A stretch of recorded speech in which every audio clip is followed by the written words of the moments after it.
You tired of lies and leftovers? The Real Black Agenda is crushing 3 bestsellers list. Grab it on Amazon or hit the link in my Instagram bio at @TheBusinessBully before they try and silence it.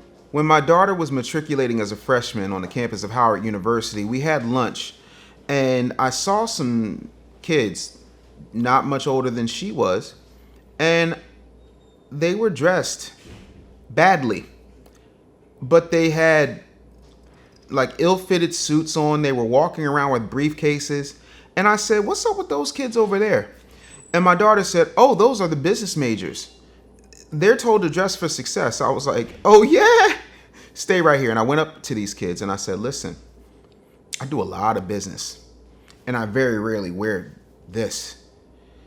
I said, "You guys look like you're cosplaying as entrepreneurs, right? Your clothes gotta fit. You should look good, sure, but it's not just about how you dress. It's how you feel when you dress. It's also about the message you want to send." And looking back at it, I was both right and both wrong. I never thought we would be in a professional fashion apocalypse that we're in right now in this day and age. I tend to, especially now that I have gotten my weight under control, I've lost well over 345 pounds, I tend to dress differently. And the reason I didn't like wearing suits is because I felt I looked like a fat black mob boss in suits. You ever see fat people in suits? To me, when I was morbidly obese, I didn't like the way I looked in a suit. It looked like somebody just made a suit and just threw it on me.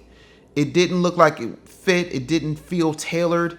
Even when I got suits tailor-made to fit, I never felt comfortable and I thought I looked ridiculous. And to me, I did. Now, I don't think I look ridiculous in a suit. I also understand there's a different level of energy you get when you're dressed for success. That does not mean you cannot be taken seriously in a t-shirt and jeans. However, there's too many reports from entrepreneurs I know and HR hiring managers I know and supervisors I know of people coming to, and when I say this, calm down, let me get it all out before you react.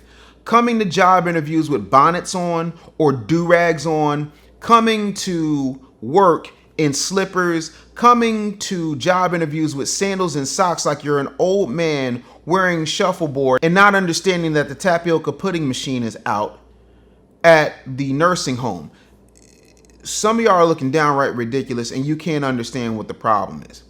The thing about being a job creator is you understand that every single person you hire who is front facing, meaning that they're people who represent you and your company, when they don't look like somebody that other people want to do business with because they look disheveled, because they don't look like they have any type of home training, when they look like death warmed over, when they look like they wipe the cold out their eyes, see who's dispaging me and why, it's a problem.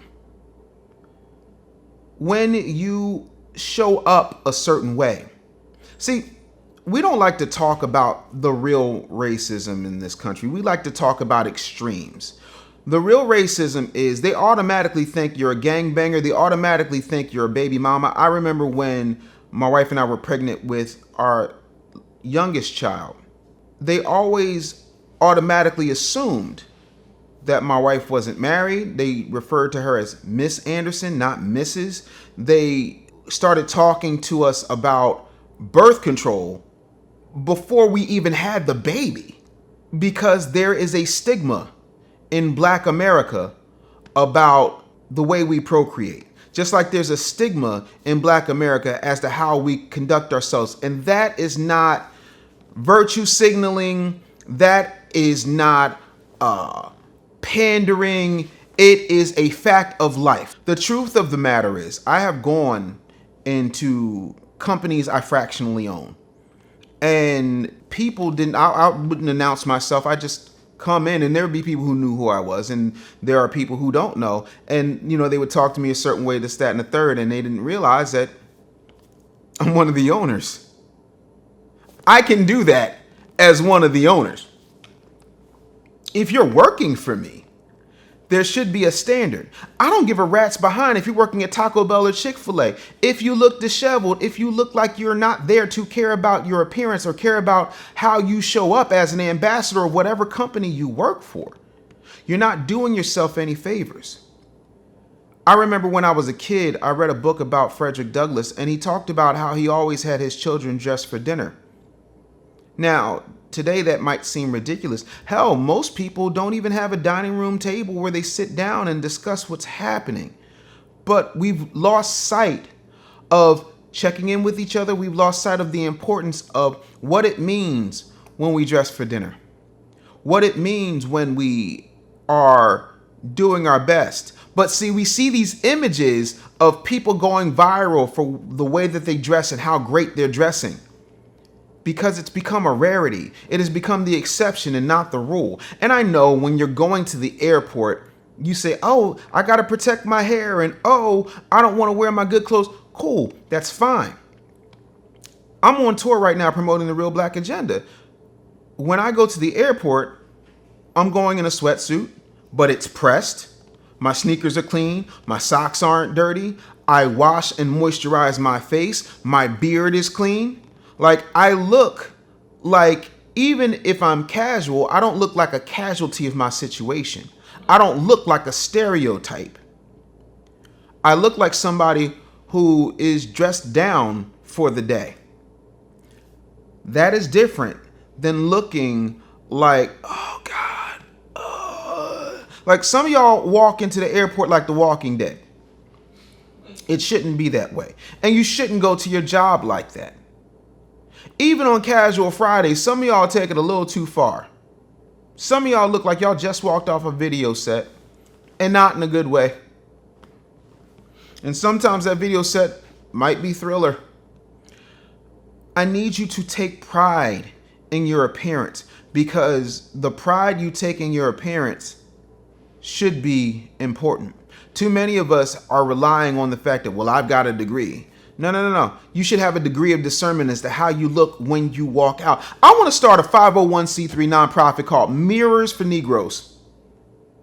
Yes, Mirrors for Negroes, so that Negroes can take a good hard look at how they look at themselves. I'm talking about a full body mirror that gets placed right next to your door. So as you walk out, you can take a look at yourself and say,